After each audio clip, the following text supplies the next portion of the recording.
Bueno Days is a tool that teleports minds into positive states of confusion. Buenos días, humanitos. Gracias, Dios, por otros days. Gracias, Dios, por la confusión. Voy a ti, gente. Send the audio files. Share the audio files. Dale, nos escuchamos. Bye. Nice night. I'm gonna call Titi.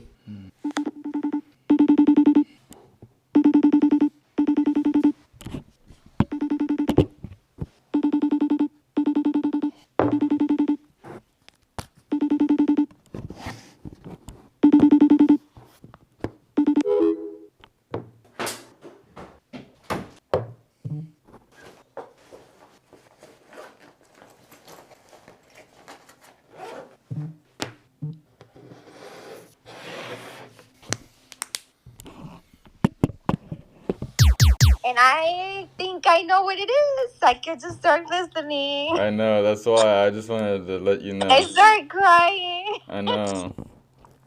I was like, man, this is pretty powerful stuff here, so I wanted to share it with you. This is probably like the moment where like everything like came together.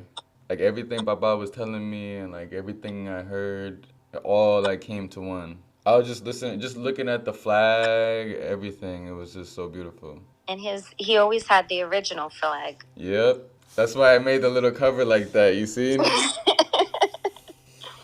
He was so proud. Oh, man. Yeah, Good. No, I'm saying he was just so angry and upset with. I remember talking to him for hours about that. But he was angry? Why was he angry? No, about how, if we ever talked to, okay, did you ever ask him why he would never come to visit, like come to Florida or go? No, I did ask him if he would come, and he said no. He didn't tell me why, he just said no. And I was like, okay, I guess he went one time and he didn't like it. No, he used to live in New York. Really? You didn't know that? No. Yeah. So his sister that you never got to meet, Titi Lidia, who took me in, like that's where I spent most of my time in the Bronx. That's all the cousins I want you to meet because they are so awesome. They're the ones that, like, every time I was in Puerto Rico to visit my dad, because I was always afraid of my dad for whatever reason. Like, I didn't know my dad. And I was little, and when I was in my teens, they used to take me because they had a different perspective of my dad, like you do. Yes. I don't know. I don't know. I don't know if I just understood him or if he was hiding it from me. Because I do remember, like, the only time, like, I've seen some of it, but it didn't really bother me, was one time I fucked up his bike. I took his bike and I put it in the mud, and he was really upset about it. But it wasn't like I was like, I didn't really see it like anger. I was like, oh, I did fuck up. I understand what he's saying. Like, yeah. I respected him. But, like, the parts that, there were so many things that, as a child growing up, me and my sisters talk about it. Like, we talk about it. Yeah. Me and Mimi and your dad got the brunt of his, I don't know, that other side of him. And Estrella and Naida got your version of him. You know what I mean? And do you think it was like he's seen something that we did, like they didn't, like you guys didn't see it? About yourself, like, oh, these two are just like traviesas. Oh, no, it's not that. Like, he wasn't in my life. Oh, okay. And he never, like, I remember one birthday that he sent me a card and a book, and he was on Puerto Rico. And another birthday, he sent me a bike, but it was few and far between that he ever reached out to me. Mm-hmm. And as a child, then I would go to Puerto Rico, and I would see him. It didn't bother me because he was not in Mimi's life either, or your dad's life.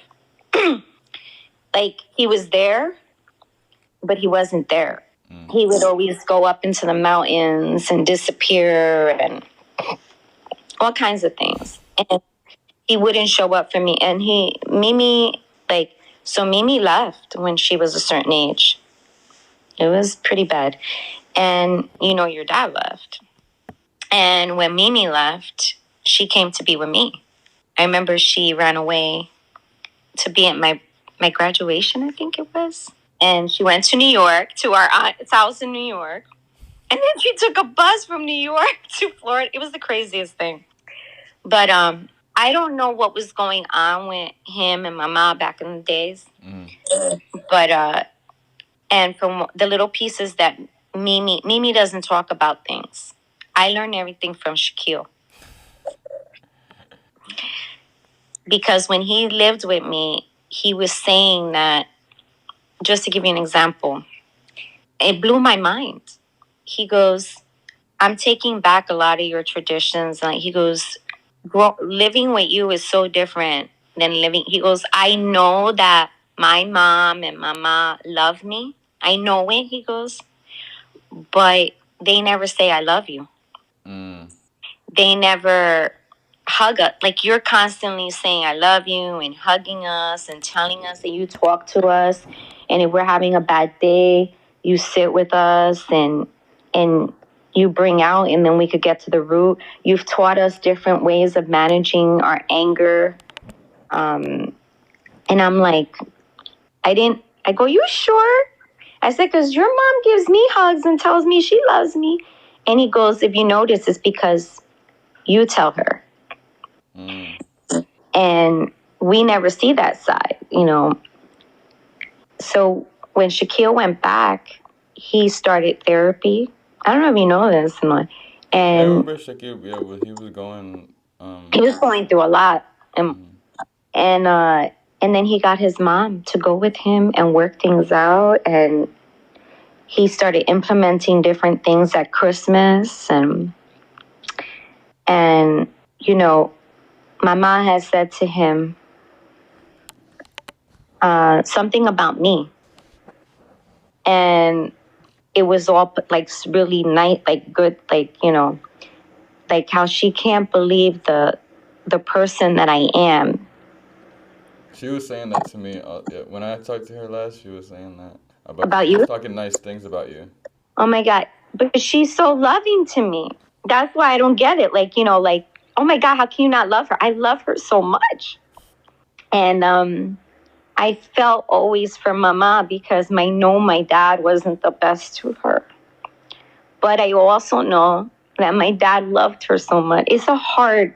And in the last 11 years, that was the best gift I ever got.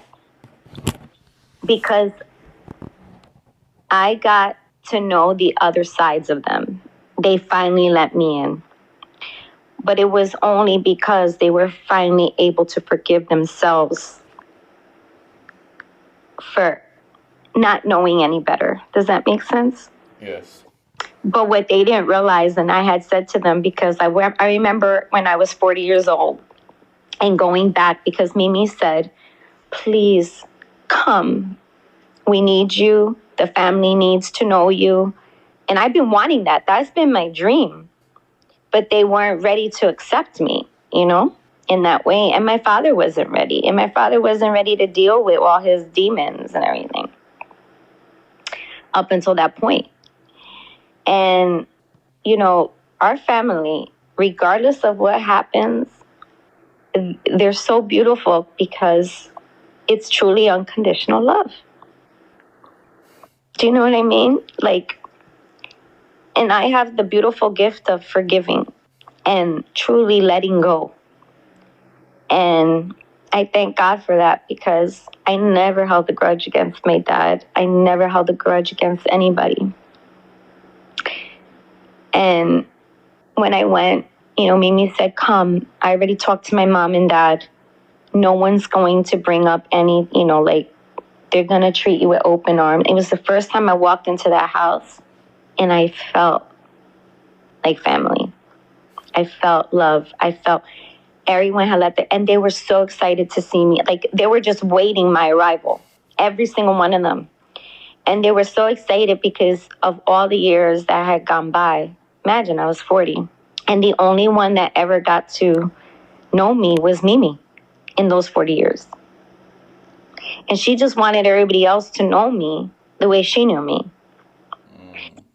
And I walked in like if I had been going there forever, you know, and it was so much. I got to meet all the nieces, all the nephews, and it was awesome. And then I remember Mama saying, okay, te voy a dar tiempo con tu papá. And she looked at me with like tears, you know, like not, you know, she was very strong, so she didn't show that. But, and I said, no, you can stay here too. And she goes, no, tú necesitas tiempo con tu papá.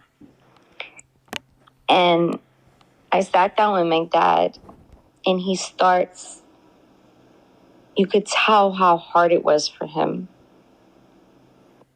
And he starts to, like, I don't let him get there just to say he's sorry.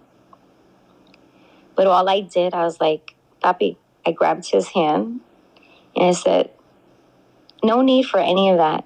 I know how you feel. I know. I said, I might not understand everything and might not know exactly how you feel. But one feeling I do know is that you love me. And forget about everything that took place in the past, because none of that matters. All that matters is right here, right now. And this is beautiful. And no need to go wherever you're going. I said, because you need to forgive yourself. I don't need to forgive you because I have forgiven you a long time ago. That's been done. I said, it wasn't personal. I know that you loved me because you let me go. Because you wanted the best for me. And maybe being with you was not the best. And I can see that now. And now, and this is what I said to him, and now this is the best for both of us. And he hugged me and he was like, you get me. He goes, you really get me. And I said, I know you, because to know you is to know me. And ever since then, we had oh my God, then I got to experience the papa that you experienced. Damn.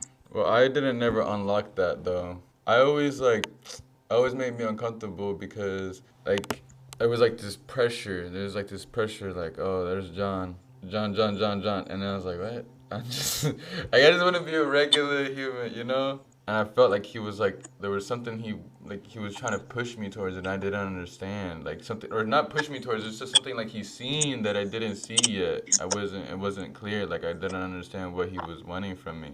Cuz I was like, dang, and then it kind of like without even putting like a standard, he put a standard. He like put like this. I was like, well, I don't know about this. I don't know about that. And so I kept hunting, and then I was just like. He always talked about. When I heard people in this podcast that you're gonna listen to, you'll hear like people talk about him, and that was nice. I was like, okay, I can see that. This is the life that I want to live. This is how I want to live my life. This is what my goal of life is. Cause I wanna think like that to where it's like, dang. And I was in a moment, and right there, like when I went to Puerto Rico, like I love going to Puerto Rico, but it hurts at the same time because I gotta leave. And I was like, I know, like wherever I'm at, that's my mission. Wherever I'm at, it doesn't matter. I'm just gonna keep doing what I have to do. So when I went to Puerto Rico, I opened like my eyes, and I was just like, dang, I could die tomorrow, and I have nothing. Like I have nothing. Like people are gonna think whatever they want to think. And obviously, my family's gonna love me, and they're gonna understand. You mean a legacy? A legacy. I didn't have nothing as far as like that could cross to the other side, like to where people could be like, dang, like I want people to talk like that, like when I die. So I heard that, and I'm like, okay, I'm on the right path because that's the same thing. I'm already focused. I'm like, this is not enough. Like where it's like a regular job or regular this, regular that. And I'm like, okay, that's not the limits that I want to put on myself. There's something that's I don't feel those limits. I don't want those limits. Now remember, Papi, he had a regular job. Oh yeah. truck driver. That's why I'd hear. I love his truck driver. I was like, yeah, I can see why I like it too, cause I'm outside. I get to explore. I get to see outside. I'm not like stuck in like the same. I don't see the same thing every day. And so I love the mailman. I'm just like, oh man, that's the best job. Now, and then look at Mama. She's an incredible woman. Yes. She's pretty amazing. Like, you know, and my father is was such a strong individual. And yet she could be right up there. She was an equal, you know, match for him. And you see that in all my sisters. Mm. And what's crazy is that I didn't grow up with them, but we are so much. I could see, there is no denying. We all came out the same way. Isn't that crazy? Yeah. Like, and even though we didn't grow up together, we always were close. I don't know how to describe that, but, and, you know, I do want to go back. I really want to work towards going back there because I keep telling Mama I just want to see her and spend time with her. Because just how I had a conversation with my dad, me and her had a lot of alone time. We had so much fun. Like, I'll never forget that trip. Did you guys go somewhere, or you just stayed No, at the house? we spent so much time. Like, she would pick me up. I was staying at Mimi's first. And she would just look for me every day. And she just wanted to spend, you know. At first, it was just because, oh, your dad went, you know, she was saying. But my dad was doing his thing. Yeah. And that's when I truly fell in love, like, with this woman. Because, oh, my gosh, she even took me to her job. She wanted everybody to meet me. And, you know, she took me everywhere. And it was those little moments. This was back in 2012. It was the same year I met my husband. The same time. Which one happened first? I met my husband, and then like a week later, I was leaving for Puerto Rico or something like that. It was really like I met my husband, and then it was like I was off to Puerto Rico. And I was so sick, and she just wanted to take care of me, you know. And that's when she shared a lot with me about your dad. And that broke my heart, you know. And she talked to me about you. I didn't know you, but I learned so much. In 2012? Damn. 2012, and I wanted to. And she's like, I was in high school. I was in junior year of high school in. Wow, in Inverness, that's great. In Inverness, Florida. I just wanted to meet you. And your dad goes. My dad goes. You have to meet John. Él está por allí, ¿a dónde? We were far, though. We were far. Where was that at? Where's that? It's like Ocala. It's like up there. Yeah, but I don't care how far. Yeah, I didn't have no money. And back in, I didn't grow up with money, so I really didn't get to explore. Like, I spent a lot of time with my family, and that was good for me. Every weekend we go to like the beach, you know, La Marquesina, because when we were like the first ones to come to Florida of my family, like my mom, my dad, my stepdad, and my sister, and little by little we brought like our aunts and stuff, and everybody would stay at our house. Eventually everybody got their own place, but we would still like pasar el tiempo junto. So it was all the time. We would go rio abajo, like to the beach, to the hills. That's how it was when we went. Monday through Friday, you work, and then the weekend con la familia. Yeah. So that's when I found out about John and Shasta. I even knew your birthday because I asked all these questions. And I knew that the sacrifices that were made. And I want you to know that just think about that. I don't know what your journey has been with your dad, but I just know that he had to love you so much. Mm-hmm. I understand. Like you understand Papa. I understand him. To walk away. You know, it's crazy. I've been listening a lot lately, and I can hear, like, I feel like it's time. I feel like it's time.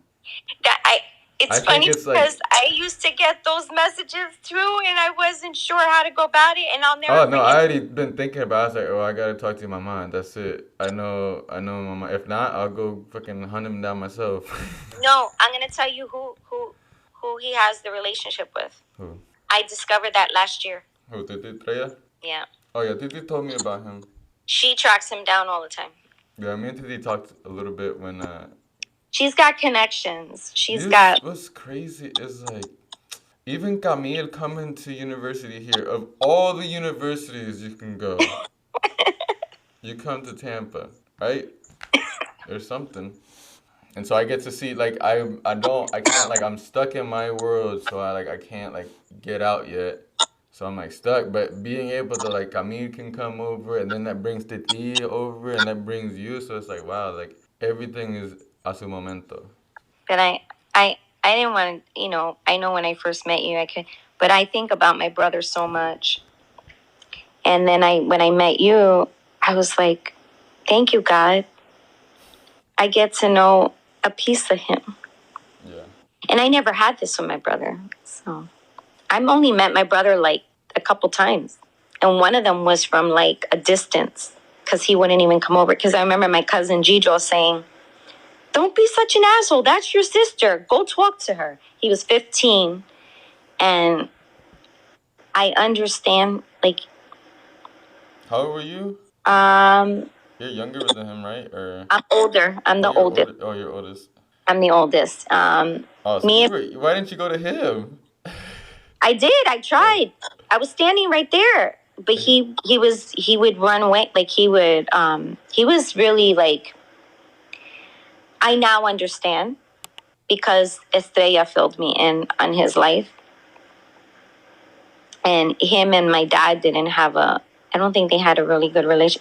I'm telling you, the three of us, Mimi and they had it rough with my dad in the beginning. But you got to remember, Estrella's 8 years younger than me, or 12. Yeah, 8 years younger than me, and Naida's 12 years younger. My father grew in that time. Mm. The brain, when he had all of us, he was in a different stage of his life. A decade makes a whole difference. Yeah. And my father drank a lot, like to oblivion. Like it's sad. Like I remember when I went back at 40, and the girls were so excited to know me and everything, and they were like, you were better off. We always were jealous of, because I was always jealous of you girls because you guys, like, what was wrong with me? Yeah. Like, why? Now I know when I was a kid, that's how, but it had nothing to do with me. But Yeah, I felt the same way. I was like, man, y'all over here, oh, we don't want to be in Puerto Rico. I'm like, what? I only thought about going. And then I was like, you don't, like, all these shiny things over here is like, it's the simple things. It's the simple things. yeah, and I was in love with Puerto Rico. It was like, I went every year up until the age of 12. And then I was angry. So I didn't it was like, I didn't go as I'm going to show you, so stupid. And, but when I went, I remember talking to all the girls, and they were like, individually, they were like, oh, you were the lucky one. You didn't have to grow up with him. And I was like, what are you talking about? And they shared with me, and like Mimi was like, they weren't sure if he would, I think I told you this, if he'd show up for Aurora's quince, because he didn't show up for the girls. Do you know what I mean? And as a kid, that hurts, He disappeared into the mountain, like. So when we went in, I think it was 2015 for Aurora's, I sat at the table, like Mama was so happy. He was all shaved, and he looked so handsome, and we went together to the church, and what a great memory. And everybody was like, he came. And we had so much, and my husband was there, and the kids, and I smiled because I knew what that meant, And yeah, he was just in a better place. I've got to do better with that. He was in a better place. I got to do better with that for sure. And just remember this, John. My husband always reminds me. I'd say, oh, I wish that I would have. I said, I missed out on so many. And he goes, no. You are always exactly where you are supposed to be. And when it happens, that is the time for you. Because everything has lined up to work in your favor at that time. You know, when we push things or we try to go against the grain, that's when things fall apart on us. You know, truly listening to God's voice, the whispers. I was talking to your friend yesterday. What a nice gentleman. I like him. I said, I got to meet you. I want to meet him. Now I want to meet all your friends. They're so cool. You have a good circle. I was telling him, you know, whatever is going on today, this is bigger than John. I said, look, maybe we were supposed to meet and talk. Maybe we were, you know. And I said, John is getting the screams right now. And he's screaming it to all of us. This is not just for John. This is bigger. And I said, let me explain, because God whispers first. Mm-hmm. Little whispers. And it's almost like a gnat. You know, we're like, right? We're like, yeah. And that's, you know, or flies, you know, not realizing that there's a message there. Yeah. And then the voice gets louder in us, right? And things start happening. And we're just like, oh, why is all this happening to me? Blah. We're such, you know, we're so in our own world, in our own head. We're like, and we keep going. And God's just like, these damn children. Yes, I use the word damn. Oh my God. I gotta shake. I gotta yell. I gotta scream. I gotta shut them down. What do I have to do? Oh my God. You know, I've been thinking that I've been doing what the whispers have been asking of me. And it was like, I was listening to the whispers, but not all of them, right? I was picking and choosing. I was picking and choosing the whispers, and then now it's like, okay, now I'm here. I'm present enough to where it's like, boom. So that's funny you mentioned that, because we pick and choose what we listen to, and what we ignore. I don't know about you, but whenever I have to do tasks, it's like, I save the things that I really don't want to do. I say the hardest things for last, and it's like, no, John, do the hardest things first when you have all the energy, and don't wait till you're. That's another. It's like, don't wait till I'm not gonna wait till I'm old, till I'm barely can move, to then start my fight. I'm not gonna do that. I'm gonna play my position, and that's it. And just remember, all of us have a gift, and how we do things, and every opportunity is a God-given opportunity. Every moment. Alex, you know, it's crazy that you said that you talked about God with Alex, because he was telling me that he found God 2 weeks ago. It's no surprise there. I told him, God does not miss. God don't miss. There are no accidents. God don't miss. The saying is. You see that? I said to him. Did he mention anything or no? No. Well, I asked him. I said, because you know I reference God a lot. You know that, knowing me, that I'm always like high power, and I don't know him. So I said, when I was saying about God whisper, you know, before I went into that, I said, oh, I don't know what your belief is, but I mentioned God, but we could use whatever word you want to, you know. Yeah, you told me the same thing, yeah. And I said, and then I'm saying the way, and I said, maybe we were supposed to meet for a reason. And then he brought up something about, you know, he goes, no, I'm okay with God. As a matter of fact, I don't know, I've been wanting to go to church lately or something like that. Really? It's bad to know what the how deep, you know, But here's what I'm going to say.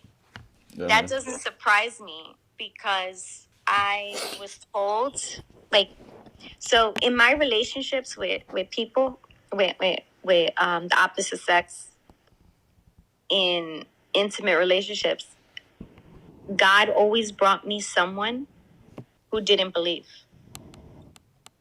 I noticed that.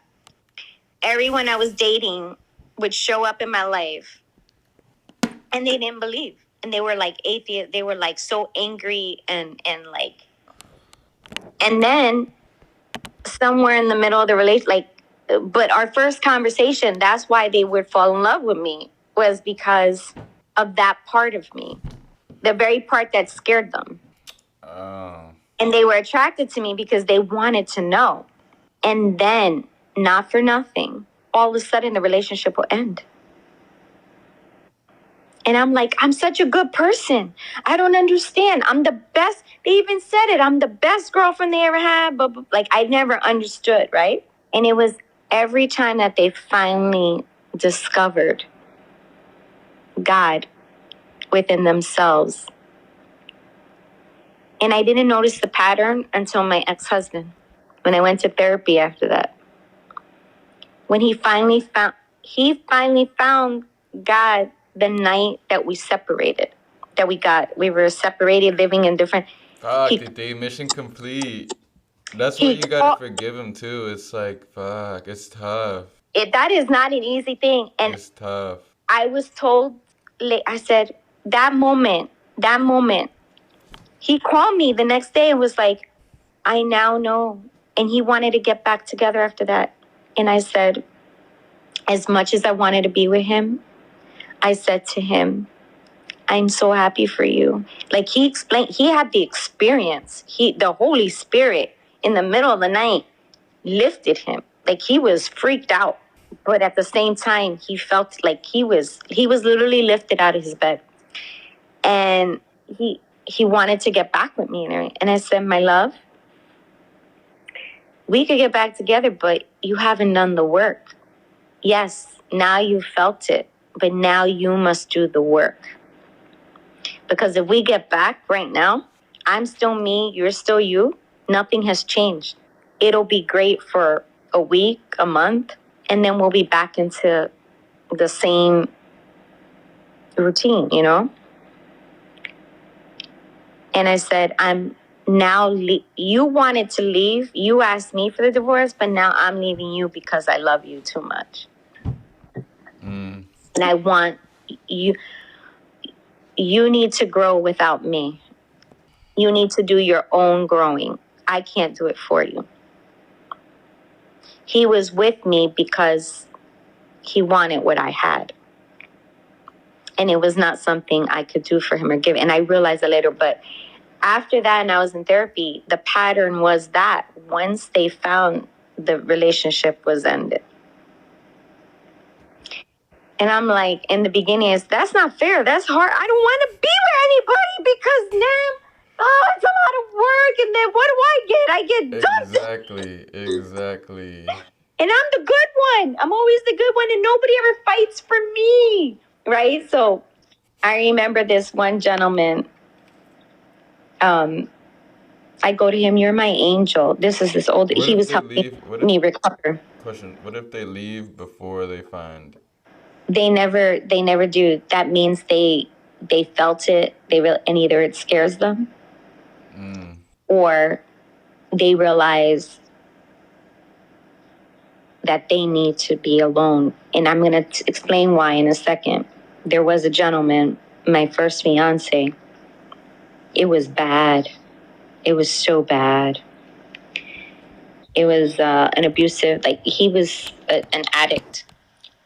And it's a beautiful story because I left. I just picked up one day and like I acted like nothing. And I didn't talk to him for 10 years because I didn't know it was going to be 10 years. But when I left, I had to leave, not even answer a phone call. He was calling my mom, everything. It was bad. It was bad. But he was in recovery before. He had been a recovering addict because I helped him through that, you know. But he did it for himself. And when I felt he was in a okay place, I left because the program helped me.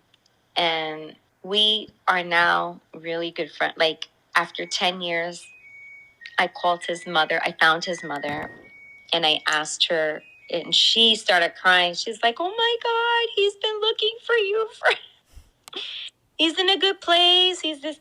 And I started to, it we now have such a good relationship. I talk to him on the phone regularly, like maybe 3 times a year. And after, let's see, the last time I saw him was 1995.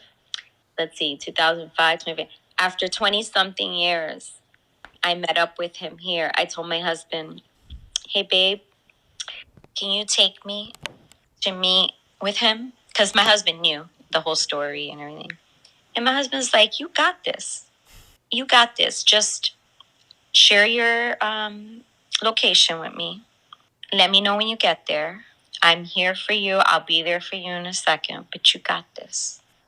We met and it was the most beautiful thing. Yeah, you get to share your journey with the other person.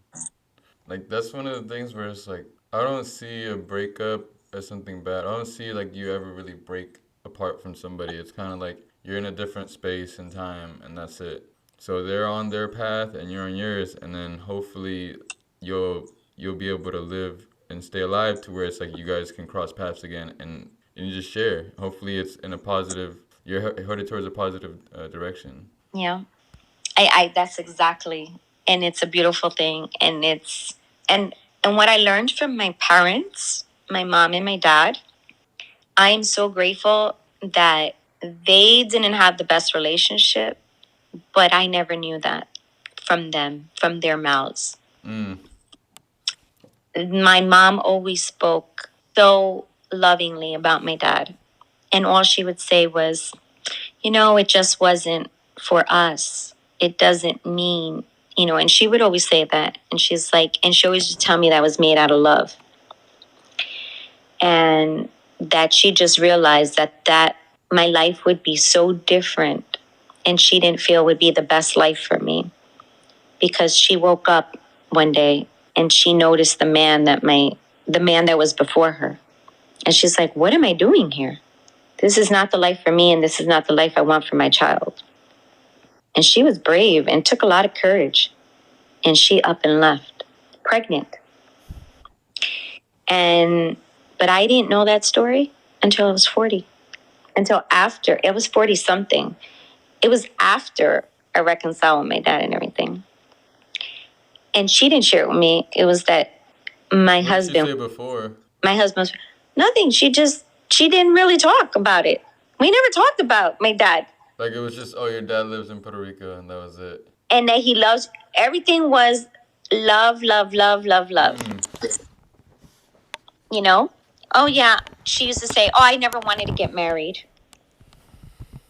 That's not me. Like, she would put it on her. I could see that though. I could see like that being a good, not excuse, but a good like to not Deflection. Yes. She never put it on my dad. Meanwhile, now later on, we talk about it, and in therapy, I realized my dad was ill. My dad had a disease, and now I could see that I don't know his dad, and I don't know his mom, but I know his mom enough to know, oh yeah, the hurt, the pain. She was tough. I got to meet my grandmother, and all I hear is that Carlos, our grandfather, was so amazing. And all I hear was that our grandmother was a tough lady.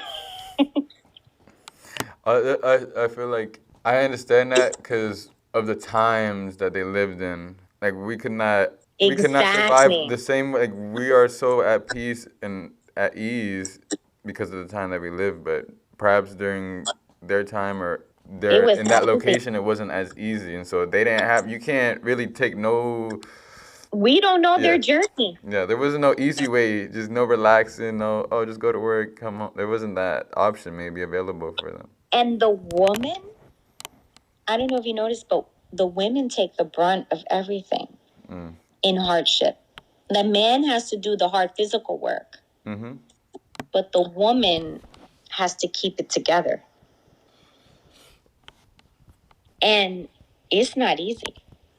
Yeah. And then you add all those factors.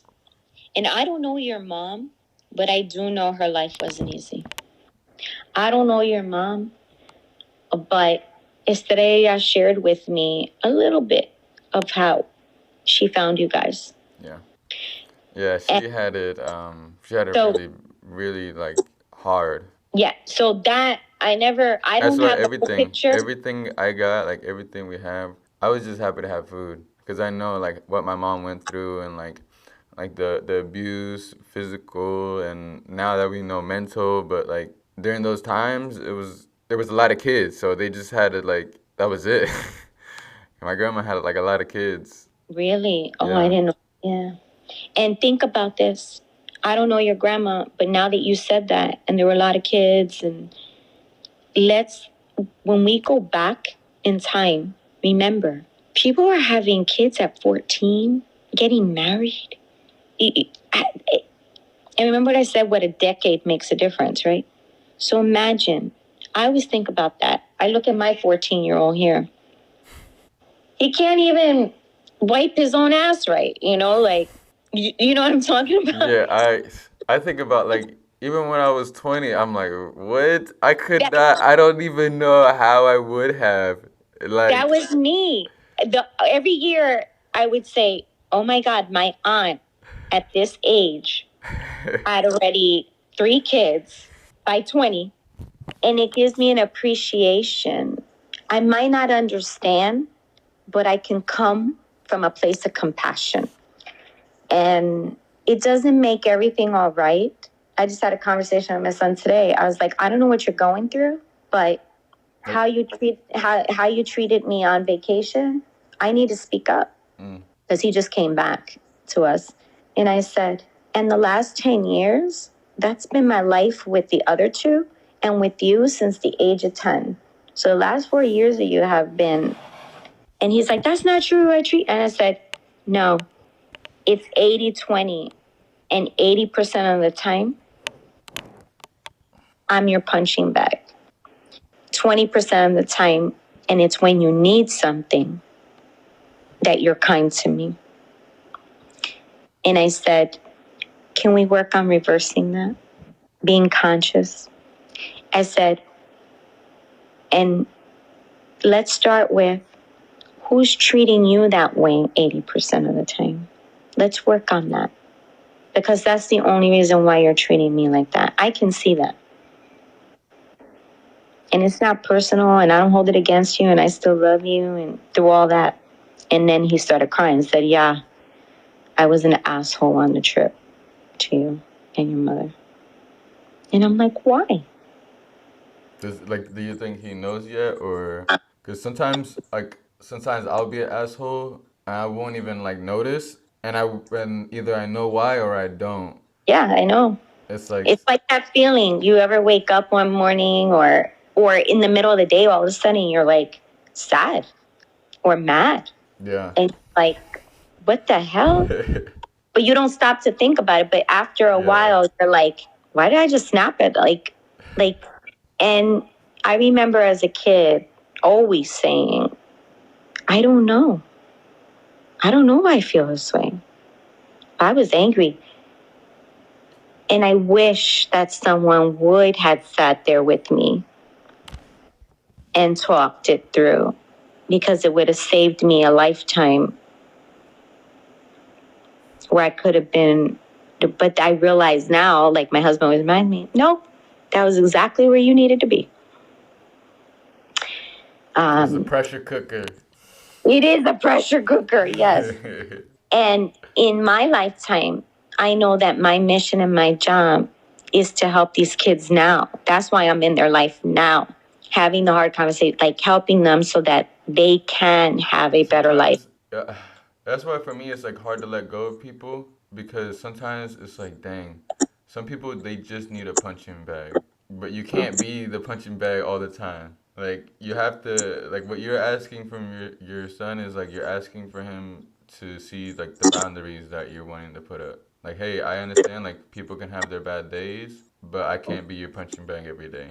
And that I was never able to say when I was younger. And that is what allows me to stay, because I was they always called me the runaway bride, the runaway.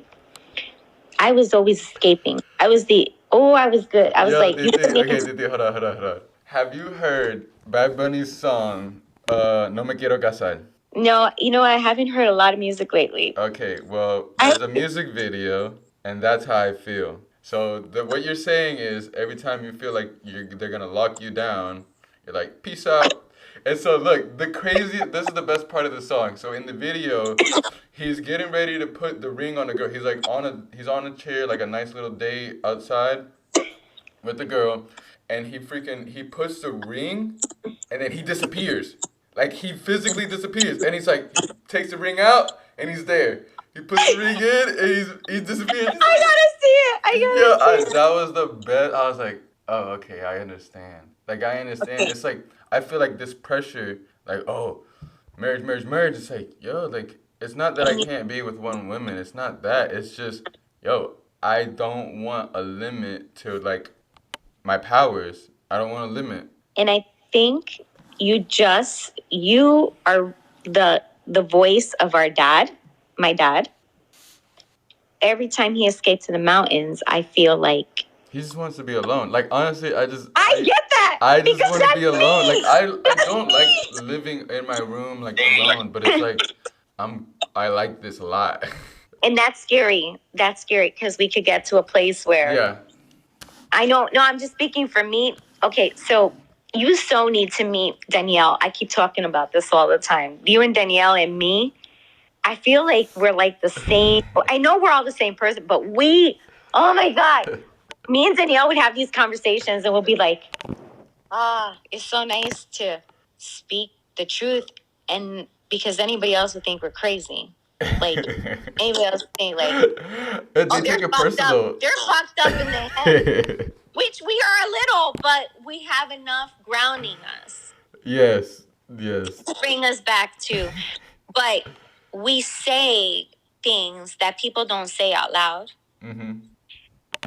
And I was telling your friend yesterday, I was like, there's a borderline of this, like, I said, I've been around enough people that there's a borderline of bipolar, of schizophrenia, of addiction, of it. And it said, when someone is really intelligent, as my nephew, and me and Danielle talk about this all the time, and it's an intelligence that comes with a burden, that seeing the world differently, and then it's frustrating when people cannot see what one sees, because it's not that complex and it's really simple.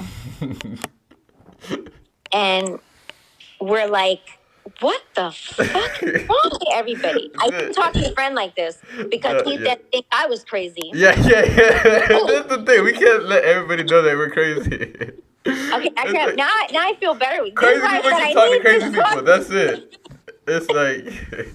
These are I feel like I'm talking to Danielle right now because we crack up all the time. I've been in Danielle's life since she was a baby. And Danielle had a pretty fucked up life too. And oh my God, I just realized the little circle of this. Her dad was my brother by circumstance. He was my cousin, but he grew up as my brother. Oh, okay. He was the brother I never got to have. He was the brother I got, And I knew him unlike anybody else because I was with him. Probably how Estrella and your dad were, that the way Estrella explains her relationship is very similar. This makes me think I gotta have a better relationship with my sister. Cause me and Cheska, we literally grew up together, and we would fight, but I don't know. I feel like we understood each other. Like if it was fight, it was like a play fight. Like Like we were getting each other's nerves on purpose. Cause I'm a burlo. Like I'm gonna just like I'm a bully. You're a bully. Okay, With that's like the people that I love, it's not like a laugh at you. I'm laughing with you because you're overreacting to something so little. and but here's what I have to now explain. Let's see. And I want you to observe this. Those who bully are being bullied. Mm. So it doesn't necessarily, and because I tell this to Nick all the time. Nick, my son Nick, is a bully, but he won't admit it. Oh, and he's a bully in a bad way. And that's why my son Michael. So it's going to be a chain, right? You're going to find someone to bully. So I found my source of bully. I found who it was. It was myself. So like that's who was forcing. Like I was bullying myself so much that it like I seen it spill over to other people, and then that's how I would catch myself. And you might find that as you grow, you might find more bullies in your life. Like that, you're like, oh, that was the bully, and I didn't. Okay. Because as I got older, I realized that I wasn't a bully. I was always the victim. And that is not a good place to be in that victimhood. Because you could be a victim and be a victor. Or you could be a victim. What's victor mean? Like? So a victor is you succumb, you don't succumb to the victimhood. You learn from it and you grow. And then victory. So like I was raped, right, when I was 19. And for 10 years, I didn't talk about it. So I was still living in that victimhood. And I didn't talk about it. I bottled it up as if it didn't happen. Because I figure if it didn't talk about it, it didn't happen. I buried it. And a lot of things. And in that time, my relationships suffered. I felt ugly inside because I was corroding inside. I didn't see myself as, even though I was the same person, everybody else saw me as beautiful, everybody saw me. It's crazy. That was probably when I was at my prettiest. Crazy enough. I was modeling. I was at the top of my world, but I didn't cry. I didn't know how to cry. I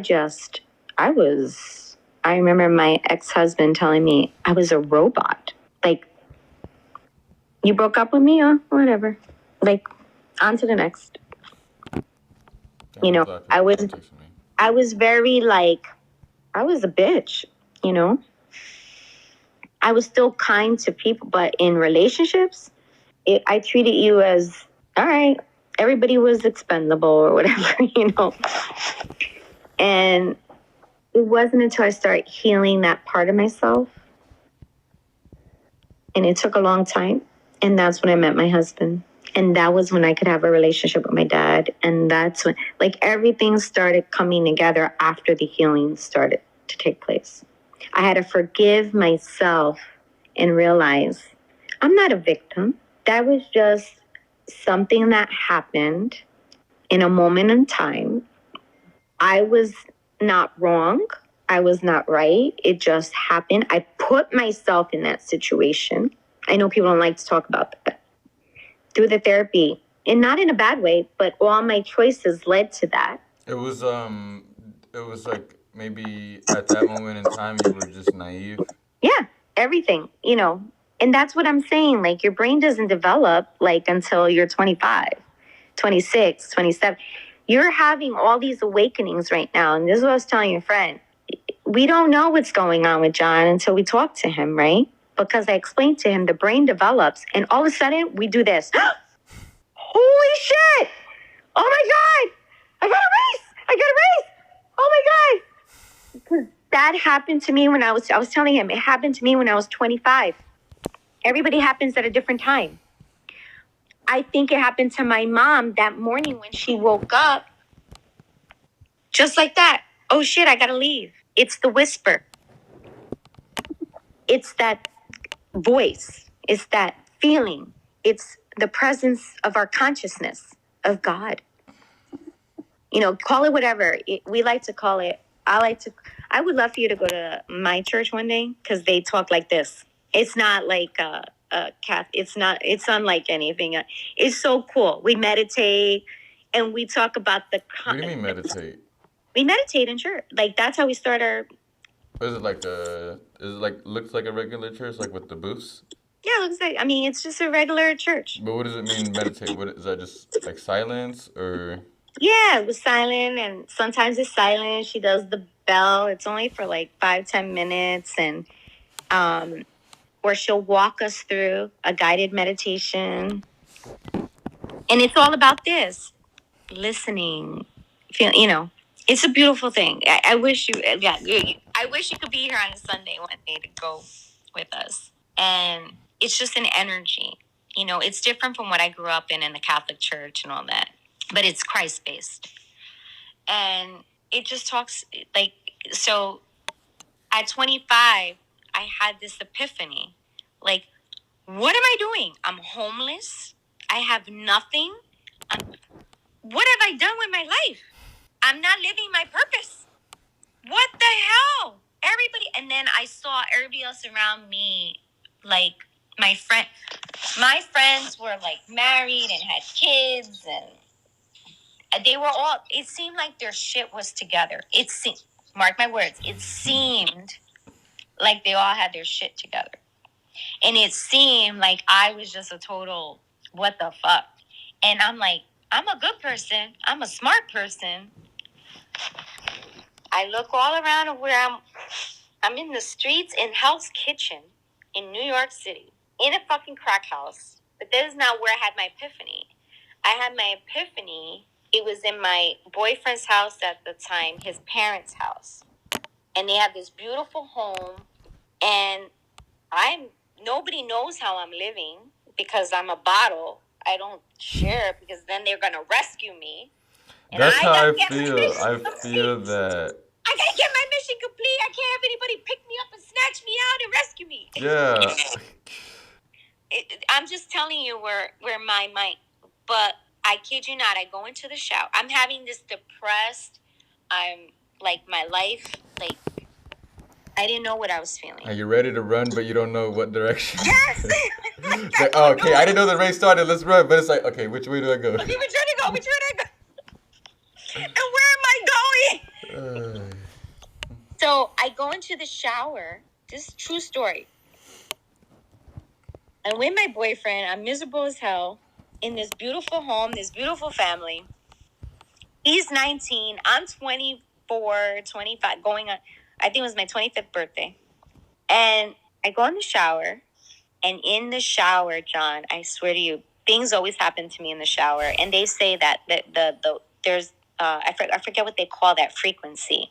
But it's where God's... I was trying to get, I was in the shower one day, and I was like, dang, I wish I had a mic, because sometimes I have, like a lot of thoughts, and I'm like, dang. It's like when I'm in the car. When I'm driving is when I can have the mic, and I have the best, like, I just able to just release a lot of my stuff. Like, my best podcast that I've loved is, like, on driving. Like, me driving is the best. You see? And that was what I always say. In the shower, I'm like, I need a notepad that can write in the water, like...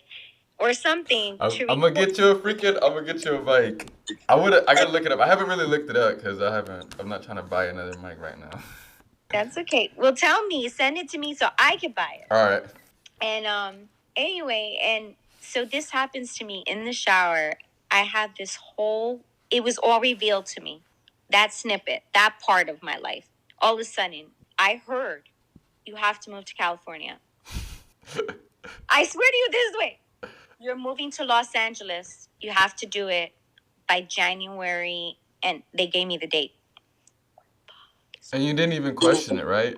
What? You didn't even question it. You were just like... No! So wait a minute. This is the best part. So I'm like, all right. I don't know why, but I'm going to LA. I had no money. So now I'm like, I got to get a job just so I could get to I have to make sure I book another job. Because I was working at the time, but I wasn't getting paid a lot, because I couldn't even live on my own. And I was like, I got to book a job.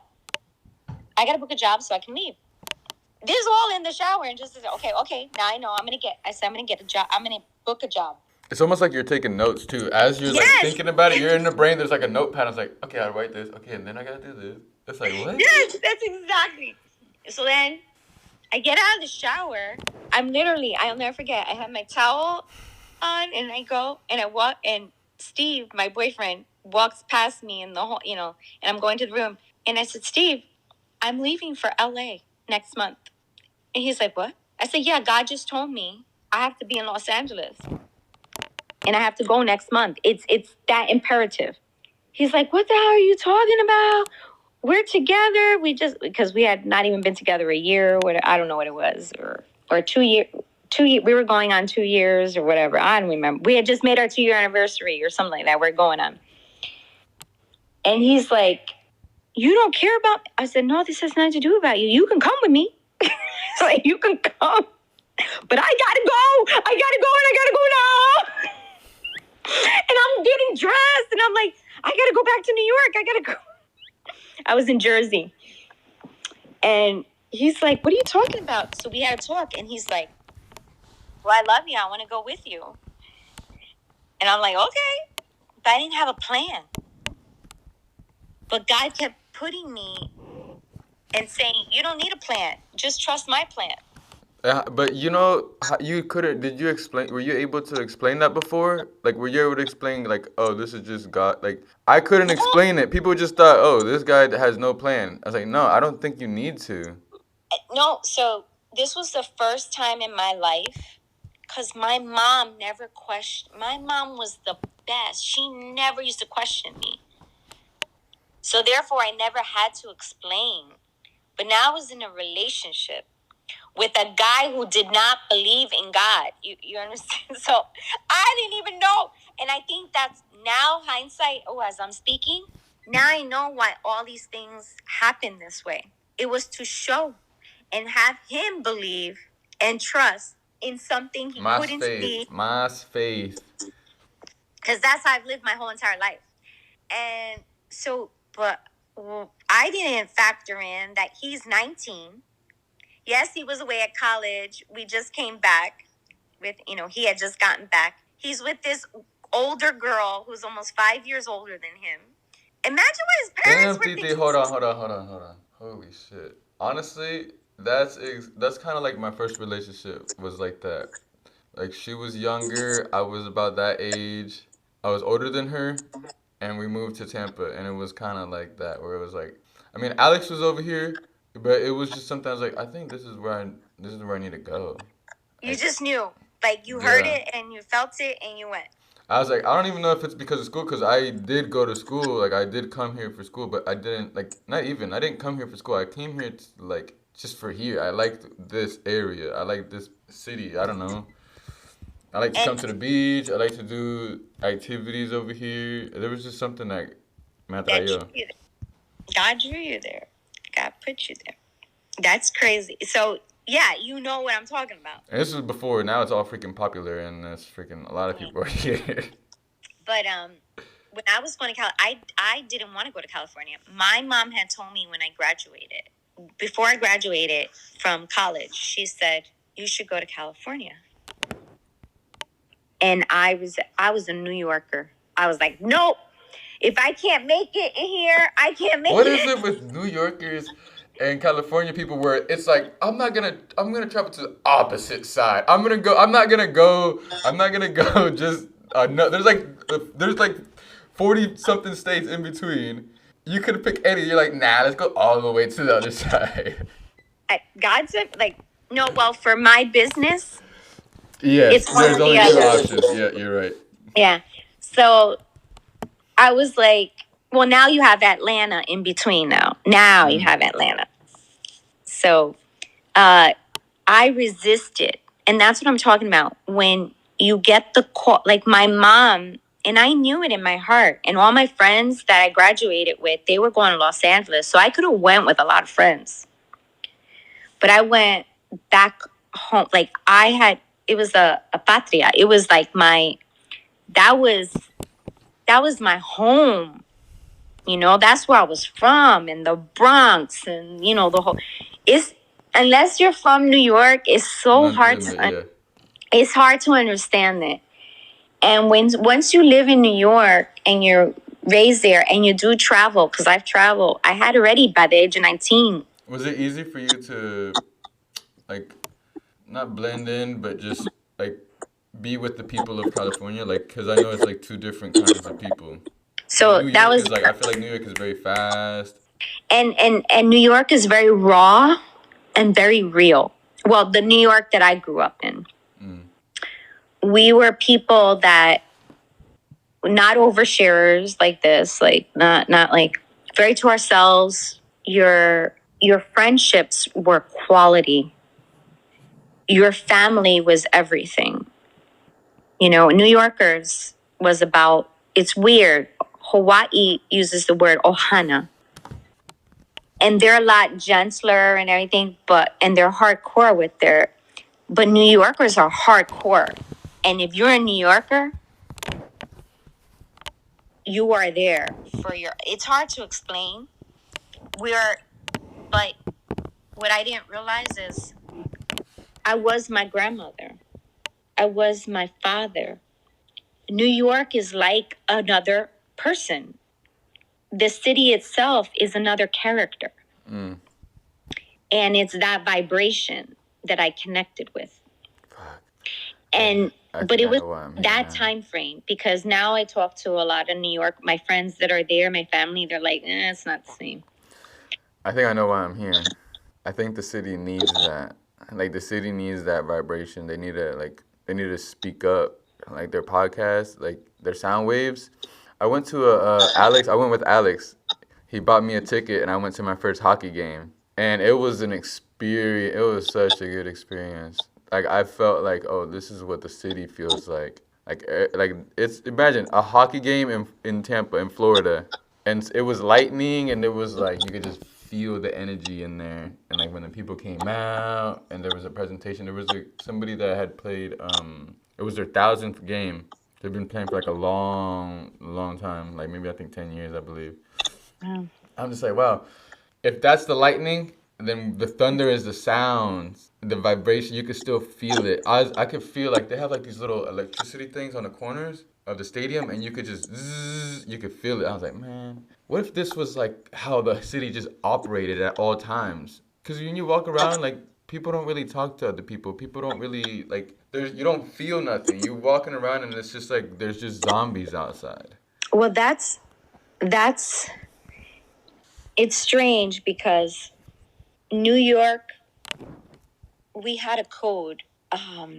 New Yorkers are like that, but we fascinate. We were so much more than that, because from the outside, people looked at us and they're like, there are some cold people. But when they would sit and meet us, like, they found your passion. Like, once you spoke your passion. Yeah, and we're deep and we're not shallow, and we're very passionate, and we're like little worker bees, like the bees. And we didn't know, you can meet any New Yorker. And I never met a lazy New Yorker. We were hustlers, hustle and bustle. That's what they always said about the city, hustle and bustle. And the reason why we looked like we didn't have time for anyone is because we didn't. Because we were busy hustling. And there was shit that we had to get done. Thanks. So you just fit right in. Like, from... But I went to Los Angeles. City of Angels, right? Nah. And that journey, I now know my whole life, even though so why I love New York was because I felt like that was me. I fit in. I knew my place. I was doing. As long as I'm doing, I didn't have time to stop and be with me. Now you go to Los Angeles, and it's like the Katy Perry music video. It is that. It was all like Barbie world. And New York is like Gotham. Imagine going from Gotham to, that's what they call it, Metropolitan. And I'm like, we're dark. But it only looks like that from the outside, but it's not really like that. Exactly. And then you go to LA, and I go there and I land there. And I'll never forget, but I forgot to tell you the in between, the conversation that took place with trying to go when you were saying, like, how do you explain that to people? We'll get there. But when I got to LA, remember, I had resisted it with every fiber of my being. And what I was resisting was the ego in me was resisting it. Now, I'm 52. I can look back at all of that now. The ego was resisting the what? The move? Yeah. I went, the ego was resisting it way before. Oh, okay, it's like you were, you're talking like the whispers and, But when I got the message screamed to me, it was now ego was shot. I just had to that's me now, where I thought I was sleepwalking in that. No, that was when I was most awake and present. And I shut down the ego. I'm hearing that, and I've been hearing it for my whole life. I've always known that I want to go back to Puerto Rico. Mm-hmm. Like I've always known that. But the only excuse that I give myself is, I think that is what it is. Like it was the ego, but I thought it was just, oh, I don't have the opportunity that I want is not over there. Like I can't build the business. Like I would need to build a business in order to be able to like suffice myself, like survive and do my own thing. And now that I have it, it's like, okay, now what are you gonna do? Like I found the business that I want to do, but it's still like I'm slowly hearing it. It's getting louder and it's getting louder and it's getting louder. Like go to Puerto Rico, John. Go to Puerto Rico, John. Go to Puerto Rico, John. I'm like, what? But I love it here. Like I love it here. But here's the... I want to do both. I wish I could live in both. Right? Here's what I've learned in life. This much I do know. Do you know how much, when I landed in LA, do you know how much was in my bank account? When I landed in Los Angeles. I got there, I went, I filled up my gas tank after driving 4 days. Oh, you drove? Oh, yeah. I was moving there. What car did you drive across the city? Across the country? Ford Explorer, an old Ford Explorer that I paid for. It was my first car that I paid for with my own, and it was a lemon, so it was always breaking. It was just, but I piled it all up, and my boyfriend went with me, and we're two young kids just driving cross country. We don't even have a place. I remember calling my cousin and saying, "Hey, cuz, remember you always wanted me to come to Los Angeles? Well, guess what? I'm coming." And he's like, "Oh my God, it's awesome." On the way you called him, or you had... No, this was like when I had the okay, as soon as you had after the shower, you're getting out the shower pretty much. Yeah. And he's like, "You're coming, that's great." And he goes, "Where you going?" I was like, "I don't know." And he's like, "You can stay with me." And I was like, "Okay." Damn, I just realized something. What? You know that you told me that all conversations that you have are with yourself? Yes. And I'm realizing why that is, that when I'm having the conversation with you, or with like somebody who understands, it's like it makes more sense, because I'm still having it with myself, but I still enjoy like a different perspective. Like it's still similar, even though your experience was completely different. Exactly. Because it's not about the things, it's about the experience. It's about the mission. It's about the God in it, the energy. I wish you could just talk to people for me. I would rather talk to people. And I swear to you, I kept saying to Alex, and I knew in my head, I said, You could have saved me a lot. You could have saved a lot of my relationships today. I'm just letting you know. well, you could have probably saved a lot of mine. Oh my God. No, but you know what, John? You say that, right? Hold on a second. I'm trying to get a napkin. You say that, but it's so funny that but when I talk to people like this with relationships that I'm in, Yeah. Oh yeah, you're right. It'd be the same. It'd be like just two of me. I was like, oh, we're not gonna help. It doesn't help. It doesn't help. You're right. Cause I did learn that. You're right. Cause I did learn that where it was like, what if I keep saying the same thing? Like they'll eventually get it, and then you're like, hold on, I'm in a loop.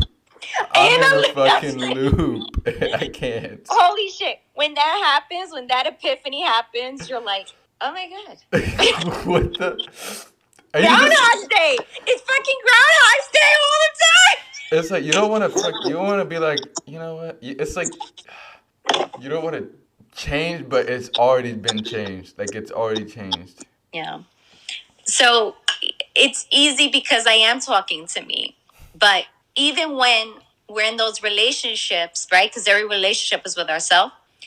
That's the part of us. Oh, that's like what you're saying, like the fear of God or the. Yeah, that's the shadow.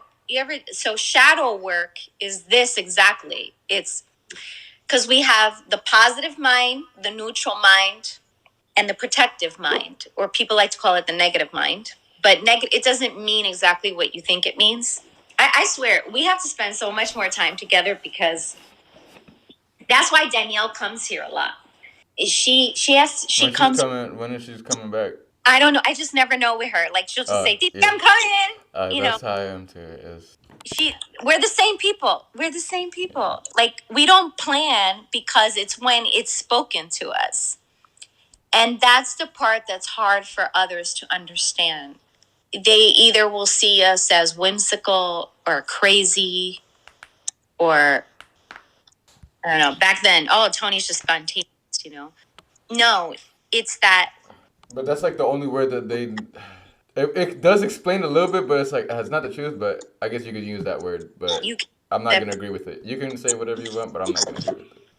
I'm a very in the moment person. Like I was supposed to go be a taekwondo right now, what? And I got up and I went in and I go to my mom. I didn't explain to her, but something said, "Stay home. You don't belong there. You need to be here." And look it. As soon as she left, you text me, or I text you good morning, and then you sent me. Yeah, I had already planned this because, yesterday I don't know. Yesterday something just like I couldn't like hold it in no more. It was like, all right, I need to like release this. I need to let this be known. Like my purpose, or not even my purpose, is just like, where is this podcast? Like, what is my goal? And what is my what am I feeling right now? Why do I need to release this? And that was the same thing like with the Whispers of Puerto Rico. I'm just like, yo, like maybe it's not that I need to be there, but I need to be there for the people. Like I need to be present wherever I'm at. It doesn't matter, and that's why everything is like clicking. Like, when you're talking about how we are people. Like, we want to be alone. Like, you just want to be alone. And it's not something bad, but people see you, and then it's like, oh, why is that person like that? Well, I've been trying to explain, like, I've been trying to figure out a way to communicate that. Because it doesn't matter how, people are going to see however they want. But the way I found is like, okay, why does a human want to go to the moon? Why? My answer? Curiosity? What do you think? For me, no. See, this individual, first of all, has no desire to go. Yes. Yeah, I don't have a plan on going to the moon. But maybe and I say this because I don't know if you knew, I wanted to be an aerospace engineer. No, I didn't. What? Oh, my goodness. I can't. Oh, yeah. That's what I was going to school for at first. I want to be an aerospace engineer. But I never wanted to go necessarily. I didn't want to be an astronaut necessarily and go to the moon. You just like I wanted to be the innovator I want to be an engineer of doing and sending. Maybe I just want to get rid of everybody. I don't know. But go check that out and let me know what you see over there. Exactly. And we'll go over there when it's safe. Exactly. No, but so everyone's built differently. But the me back then, as we talked about, was an escape artist. But what was I escaping? I was escaping me. I was trying to run from me. And there's a difference between exploring. Like, if we take everything that we do in the outside world here, it's really an expression of what's going on in the inside. Yeah. So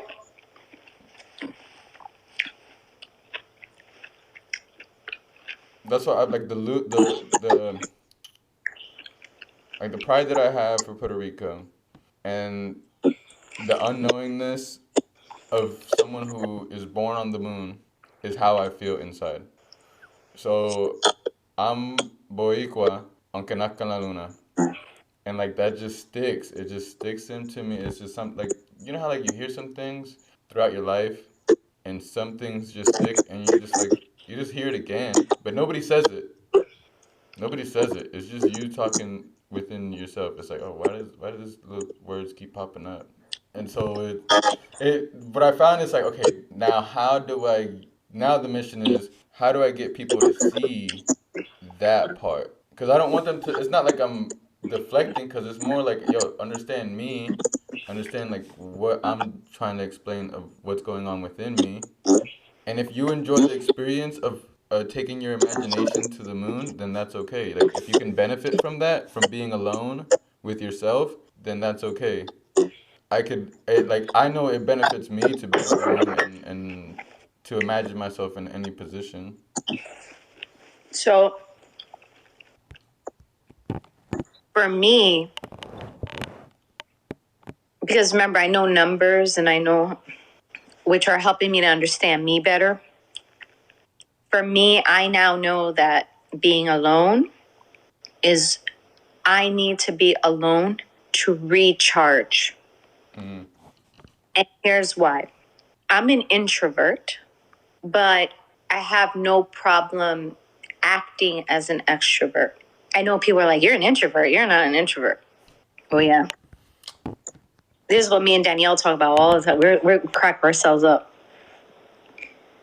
And I think of people like Einstein. I think of people like, they talk about mad scientists or whatever. The way I describe it is, that whole ignorance is bliss. But when you have an intelligence, and for me back in the day, my mind would just go and go and go. And it's like, I got to do everything. I got to do it. Remember, I was playing in the New Yorker in me. You want to pick up stuff and try it out. Like I got to go. I got to do it. I'm running out of time. Like, I got to get this done. That now, a person who is manic and has manic episodes, that's them times 10. They have the highs and the lows. I was just always at a high, but not a high, but just a constant. When I was with my first fiance, or my second fiance, remember I told you it was Runaway Bride, I learned about, he was even more intelligent. His IQ was even higher. I didn't need to do an IQ test. I just knew that. He was bipolar, like he had manic episodes. And he was an addict, and he was borderline schizophrenia. Did they give him like medicine for that? No, he worked. He wasn't schizophrenic. He was I don't know how to describe it, but a lot of it was brought on by drugs. Oh, okay. And when I met him, I didn't know he was on drugs all the time. But what I didn't realize was until he got clean, then I realized, oh my God, now I know who the real person is. Because I didn't realize he was high the entire time. No, you say that because people are like, didn't you know who you were with? Didn't you know he was on drugs? Well, no, because when I met him, I guess he was on drugs. Yeah. Every time I was around him, he was on drugs. And it wasn't until I lived with him that I realized. And then it was a bad situation. And then he was abusive. It was weird. So I left, and that's when he got clean the first time that I left. And he's been clean since 1992 or 92, 93. 93. He's still clean. Now this kid who we were homeless together. You gotta understand all this. We had like the worst like it was gross when we were together. And it was sad and it was violent and it was, but it helped. I always say to him, thank you, because it was through you that I grew closer and I had my relationship with God grow strong. So I always thank God for my experience. And people are like, huh? Like, this man almost killed you. And he even said that to me. He's like, but now that we have a deep relationship, we can laugh about it. We're not those people anymore. We grew from the lesson. Now, if we didn't, I would still be repeating that relationship. Okay, yes.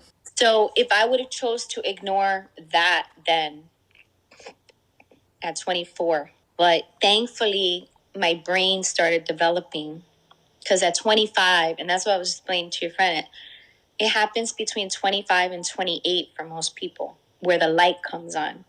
And some of us will listen to it, and some of us will not. And the ones that don't, they're stuck in that loop. That no matter what relationship they get into, it's going to be with that same person. Because remember, the relationship was with myself. And we could pick a different person. So everybody asks, like, Tony, were you ever abused before? Physically? And I'm like, no, this was my first instance. But I remember my mom telling me, they hit you once, they'll do it again. So you leave. And that's what I did. I didn't stick around. And it was hard because I thought I was in love. And then I left. I almost died. Like, he almost threw me off the rooftop. Like, I was hanging and dangling off the rooftop. You almost didn't get to meet your titi. It was pouring rain. It was like ice rain on the top in Queens, New York, hanging off the roof. And I remember all I could see is the ground. And in that moment, I stopped being scared. And I said, God, I pray for your will. I know you got me. And I started praying. And I kid you not, the next thing I know, he stops and he looks. He's still holding on to me. And I asked him this day, what made you bring me back up? And he said, the craziest thing happened. No one ever goes on that rooftop. Someone came to the door, opened, stared him in the face. He couldn't even see the man. It was like a figure, he said. And he knew he had to pull me back. Like he said, and he just threw me and he walked away. He stopped beating me. And I know that that was God. And I knew that the first time that I was saved there, that I remember being saved, was, okay, what am I going to do with this? I got a second chance. So I left. Right then and there, I just grabbed my shit and left. I didn't have much. I was homeless. Everything I owned was in a little army bag. I had one pair of shoes, nothing much. Got in my car and took off with my cousin. And fast forward to a few months later, and I remember telling my mom the story. I didn't tell my brother because I didn't want him to hurt him. I didn't want my brother to hurt him, and I didn't want my brother going to jail or anything, And a few months later, out of nowhere, he calls me. He was ODing. It was that bad. And I wanted to hang up on him. And he's like, come and get me. I need help.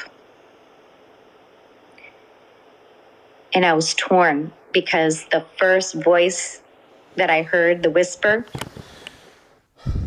what do you think was? Go help. But I was like, is that me being an idiot or is that? So I called my mom. That was the whisper, right?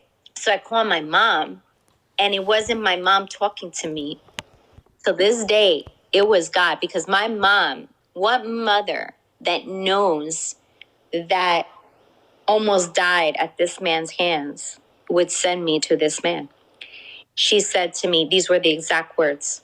Ready? Tony Marie, you were saved. Now go pay it forward. Are you any better than him? Why do you he saved you. He brought you back up. Now remember, every relationship is with ourselves. Mm-hmm. Like you was trying to kill yourself.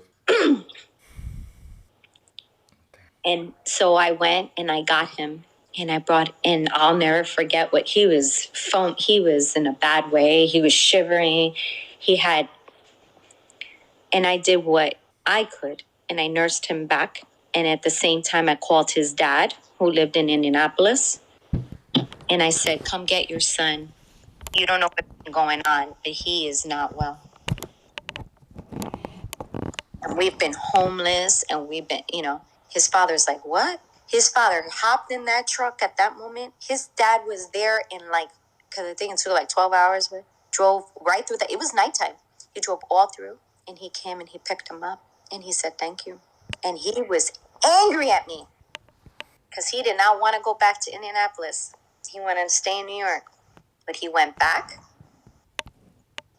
and I don't know, he didn't go into rehab or anything, but he went back to live with his parents. So a few months later, he asked me to come out and visit him. And he thanked me, right, and the family. So I go out there. And what do you think happened? We fell into our same craziness. That whole week was fun. We were partying. We were living the life. But I had blinders on. He told me that he wasn't doing drugs. He told me all this crazy shit. But he was drinking. I didn't know any better and all that, right? We had a blast. And he's like, on the last day or whatever, I forgot what it was, he goes, I'm in the living room of his dad's house or something like that. And it's like a little trailer. And he was in the other room. And his dad was very poor. So imagine the situation we were in. And I was sitting there watching TV, like a soap opera or whatever. And he comes out and he starts accusing me that where's the person that I'm hiding? There's a guy in the house, he's telling me, that I was talking to and I'm with. Damn. And that, where am I hiding him? And so he starts to go abuse me again. I'm like, what are you talking about? He's going crazy. I'm like, no, that he knows that I had somebody in the house there. And I'm like, what? And I'm starting to get scared. So he goes and he pushes me. And what do? His grandma lives 2 houses away. I said, you know what? I call 911. Because now I know better, right? I've seen this. And I ran across the way. Before I ran across the way, I went, and he's laying there, and now he's foaming, and he's talking all this crazy shit. And he's like, help me. They're trying to take me. Don't you see them? The demons? And they're putting a spoon to my mouth. They're making me take the drugs. This is all hallucination, but in that moment, I know that he was dying. He was ODing. He was talking about all the demons. He could see them. And I said, Lonnie, I can't do anything for you. You better start praying because God is your only savior here. If you want to be saved, you better start praying because God is the only one that can save you right now. And I walked off and I went to his grandmother's house, which was right next door. And I told her, please don't be mad at me. I called 911. He tried to start hitting me again, and he's overdosing. And you know what she said? She grabbed my hand, and she said, thank you. You really love my grandson. And then she went to him. He never had another drink, drug, anything after that. So we tried having a relationship. I moved there. I did everything. But I realized I'll explain later about that's a whole other thing. But that was when I realized my job there was done. Mm-hmm. What was I doing here? We had a great relationship. He was the one that taught me how to meditate. But I knew what we were doing there. Hindsight. Now I was healing. This wasn't about him healing. And that's why I thank him now. I thank God for him. Because that was when I first got introduced to meditation and truly knowing the God in me. I went to the program in Aranon. And all my life, I realized that this relationship with Lonnie, it wasn't about my relationship with Lonnie. It was my relationship with my dad, my brother, all my cousins, because the way that I grew up was hard. It was this, but I didn't know how to. I watched my sisters go through abuse. I've watched, I was raped. I kept having these similar situations, one right after the, and I couldn't understand. And somehow, some way, I learned through therapy is that for whatever reason, I felt that I must have done something. So my energy, my karmic energy, they call it, that's the only way I can describe it. It's not really karma, but your karmic, like that's how they say it. I felt somewhere deep down that that's all I was worth. I wasn't worth anything better and deserving of anything better. My deep inner psyche. I was worth so much greater. And it's crazy because my God, I'm always in God's favor. But the hell that I was living in my free will, why was I always trying to kill and hurt myself? If not kill, hurt. Why did I feel that I needed to hurt in order to deserve anything better? Like you wanted to go through the pain. I didn't know. I know, and people say, you're crazy, Tony. Nobody wants to go through it. No, not that I... Yeah.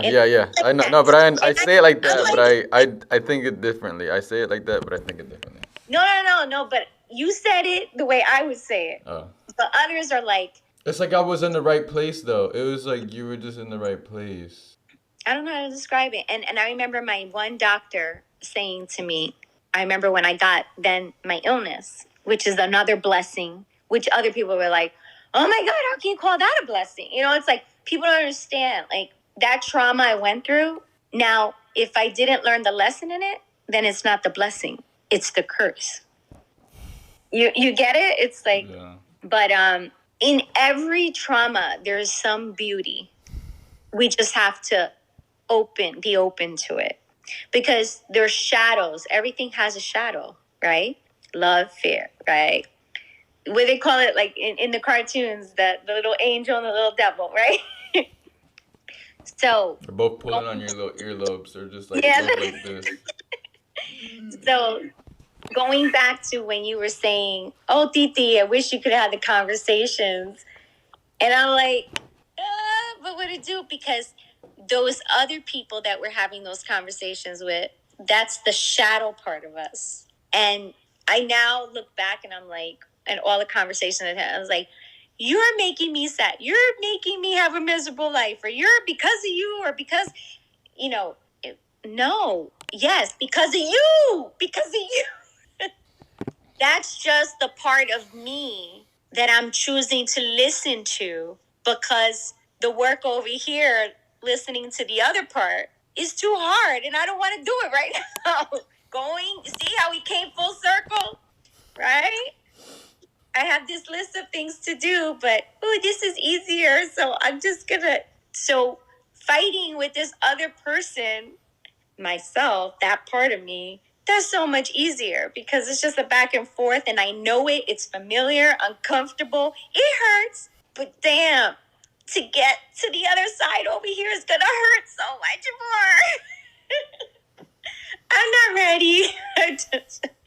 And then we start saying things like, when this, then I'll do this. When I have money, that was my favorite one. When I have money, I can't wait. I'm going to do this. And God's like, you don't get it. You're not going to get the money until you do the work. Mm. And isn't that life? You don't get the paycheck before you actually go to work. No one says, oh, John, here, I'm going to pay you for 2 weeks. Come do the work when you're ready. Do you see how everything out here is a direct expression? We can't get paid. And I always just say that. When am I going to get rewarded? I'm such a good person. I give everybody my all. I give. And God is like, one day I heard him, and God's like, you're giving, but you're not allowing yourself to receive. No. I don't know where. I'm not with John. Go to him. I don't know. I honestly don't know where your phone is. I didn't see it. Do you think he took it? Like thinking I have school. Because it's not. He normally takes it to his house. I looked. It's not. I thought it would be plugged in. So, and I was like, okay, I'm not allowing myself to receive. Then there was another time where I was like, why doesn't anybody help me? Like, I'm always doing for. God's like, have you allowed yourself to receive help? Are you asking for help? I can't ask for help. No. I can't ask and I can't take it. And then something magically happened. One day I woke up and I couldn't move anything but my pinky, and I became paralyzed, and I had to be bedridden for 3 years. And guess what?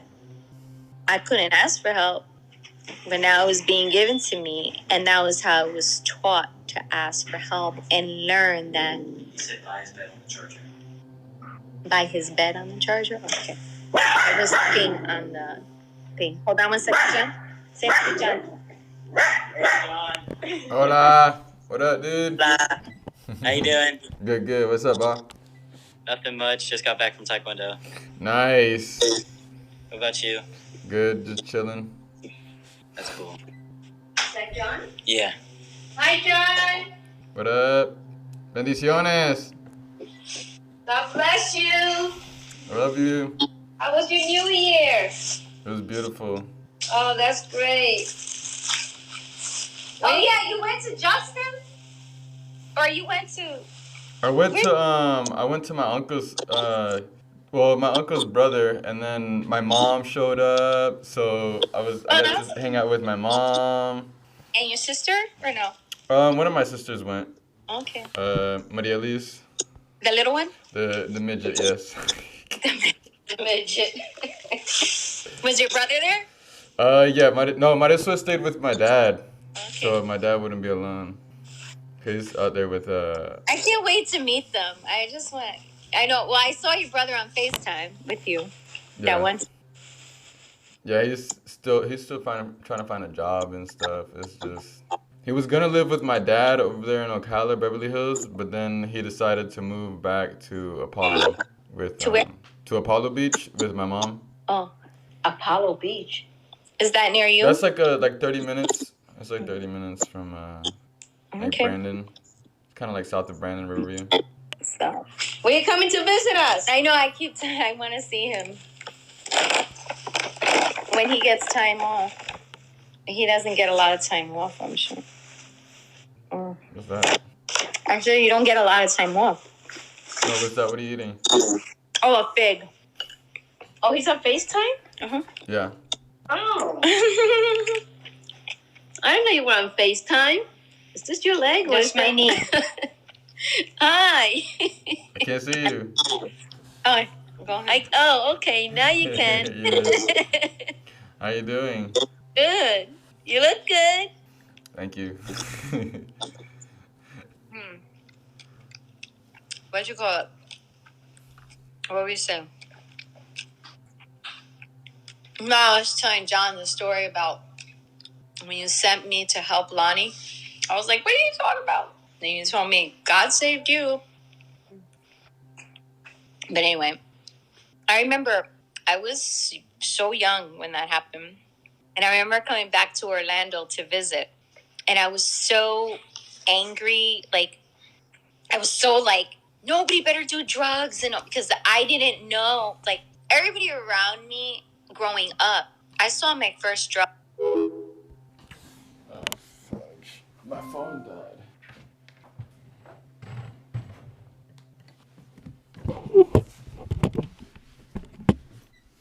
Sorry, Titi, my phone died. Hold on. I'm gonna call you on my laptop.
Me llama cuando pueda, Titi.